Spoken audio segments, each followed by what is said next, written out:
While Cupid from Roman mythology and his predecessor Eros from Greek mythology may be the most famous deities devoted to romantic love, they are by no means the only divine beings capable of making us swoon. Indeed, Irish mythology is rife with tales of star-crossed lovers, and at the center of many of these tales, or more often than not, hovering in the background, is Aengus Og, the Irish god of love and youthful pleasures. What's in a name? The etymology of Aengus Og. Originally spelt with an O in Old Irish, the Gaelic/Goidelic Celtic name Aengus is derived from a combination of the Proto-Celtic oinos, meaning one, and possibly the Proto-Celtic gus, meaning choose, but a more likely origin is the Proto-Celtic gustus, meaning force, which would enter Old Irish as gus, meaning strength or vigor. Hence, Irish folklore professor Dahi O'Hogan asserted that, quote, the name Aengus means true vigor, and must in origin have been a description of a divinity.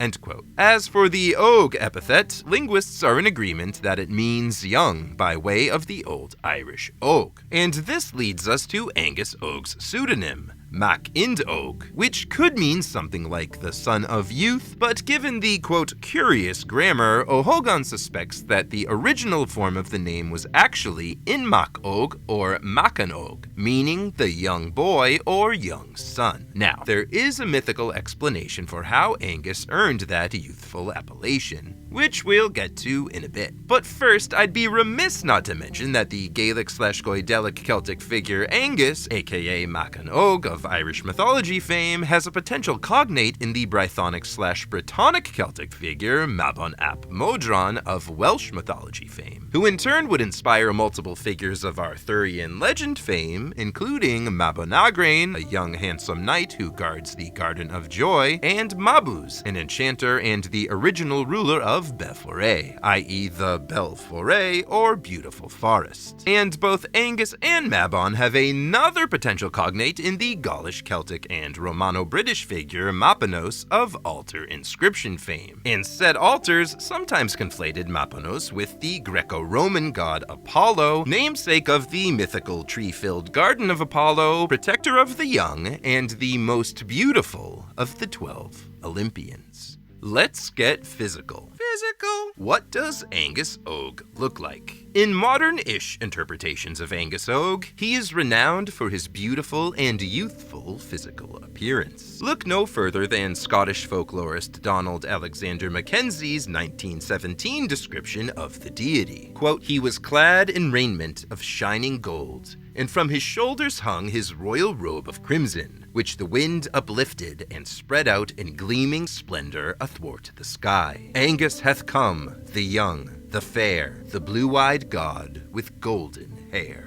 End quote. But to be sure, in the earliest depictions of Aengus, such as those found in the 12th century Deen Hanhush, or Lore of Places, he's more than just a pretty face. He's Aengus of the many exploits, and the red-armed Aengus Mac Ind Og, and the mighty Mac Ind Og, and the stern Mac Ind Og. He's also a good son who knew no hour of jealousy. Then there's the tale Altrum Tiga Da Mater, or the nourishment of the houses of two milk vessels, from the 15th century book of Fermoy, in which Aengus Og is described as a guardian, a horseman, a sailor, and an expert in arms. But the most distinguishing feature of Aengus Og, apart from his beauty, has to be the flock of birds that is perpetually aflutter around his head. And again, let's start with a modern-ish depiction, circa 1914, this one courtesy of English author Violet Russell and Irish artist Beatrice Elvery, whose illustration will accompany the following excerpt. Quote, wherever Aengus went, a multitude of white birds flew with him, and the sweet singing of these birds brought love into the hearts of all who heard them.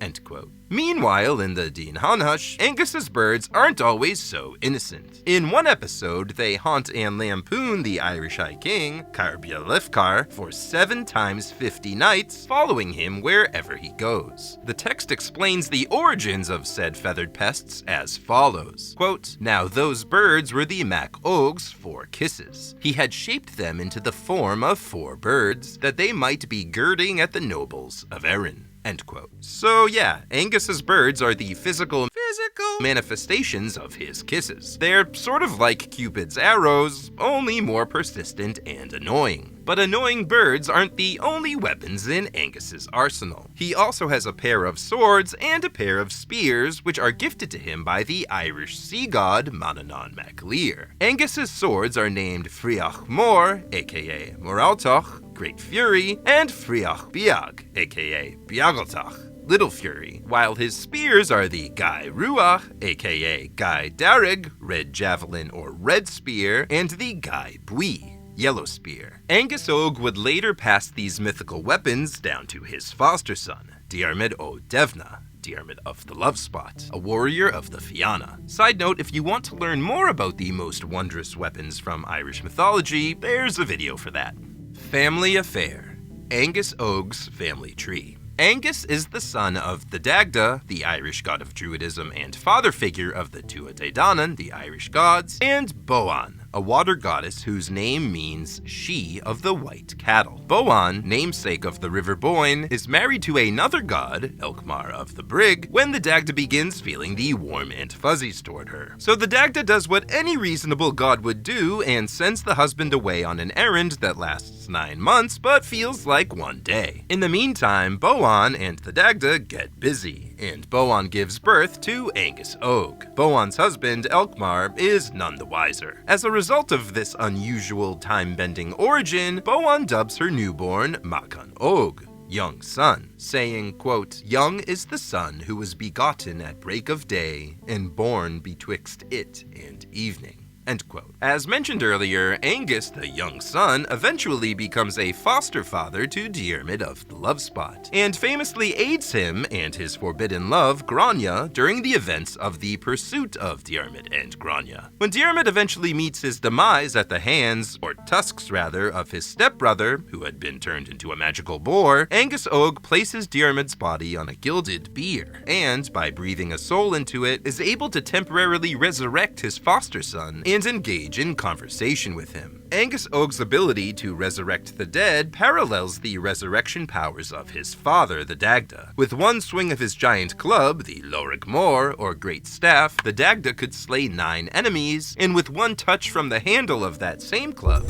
he could revive those slain. Now, in Scottish folklore, Aengus has an entirely different parentage, as his mother is said to be Bera, Queen of Winter, aka the Cailleach. Want to learn more about her? Like a blanket of winter snow, I've got you covered. Home is where the heart is. Aengus Og's Abode. What does a palace fit for the Irish god of love look like? See for yourself. After some wheeling and dealing with his dad, the Dagda, we'll get into it, Aengus Og comes to permanently occupy Brúna Boinne, Palace of the Boyne, or Mansion of the Boyne, in what is now County Meath. The site sits in the bend of the River Boyne and features 3 massive passage tombs: Note, Doubt, and the most famous of the trio, Newgrange. But let's back up a second. According to the Yawer Gawla Erin, or Book of the Taking of Ireland, commonly known as the Book of Invasions, when the invading Milesians, who represent the arrival of Ireland's modern human population, defeat the divine Tuatha Dé Danann, the latter are driven underground. It is the Dagda's job to assign each god a she, or hill, that they can call home. Thus, the Tuatha Dé Danann become the people of the hills, or a she, better known as fairies. But I digress. At first, the Dagda refuses to designate Brúna Boinne as Aengus's official she because he wants to keep it for himself. Aengus tentatively accepts his dad's decision on the condition that he be allowed to spend a day and a night at the palace before vacating it. The Dagda agrees to his son's request, only to learn later that he's been deceived. Through the use of some subtle poetic wordplay, Aengus has actually gotten his dad to promise that he can live at Brúna Boinne day and night, i.e. forever. So Aengus keeps his palace and also solidifies his reputation as being a cunning poet and trickster. Finding the girl of his dreams. dreams. Aengus in love. In the Irish myth Aisling Aengus, the dream of Aengus, Aengus Og dreams of a beautiful maiden and falls deeply in love with her. He then makes it his life's mission to find her. Of course, finding a literal dream girl is no easy task, so he asks his mother Boan for help, who in turn enlists the help of her brother, the Irish god, and the Dagda's successor as ruler of the Irish gods, Bo-Derek. I should note that in some versions, Bo, like Aengus, is a son of the Dagda, making the branches of Aengus's family tree considerably more entangled. Moving on, Bo helps Aengus identify the maiden of his dreams as Cor Iverma, daughter of Ehil Anuel of the Shi Uamoin in Connacht. At this point, Aengus asks the queen and king of Connacht, Maeve and Alil, to persuade Ehil to give him his daughter. What a romantic. But Ehil replies that it isn't his decision to make. Not because he has super modern or enlightened notions of courtship, mind you, but because his daughter Cor has shapeshifted into a swan. How has this not been the plot of a rom-com yet? If Aengus wants to be with Cor, he'll need to go to the Loch Bell Dragon, Lake of the Dragon's Mouth, on Samhain, identify her among 150 other swans, and then convince her that he is her soulmate. The smooth-talking god of love succeeds on all fronts, and Aengus and Cor live happily ever after, together at the palace by the Boyne. Until Aengus drowns at the outlet of the Boyne. This according to the Yawer Gawla Arab. Okay, no, we need a fairy tale ending.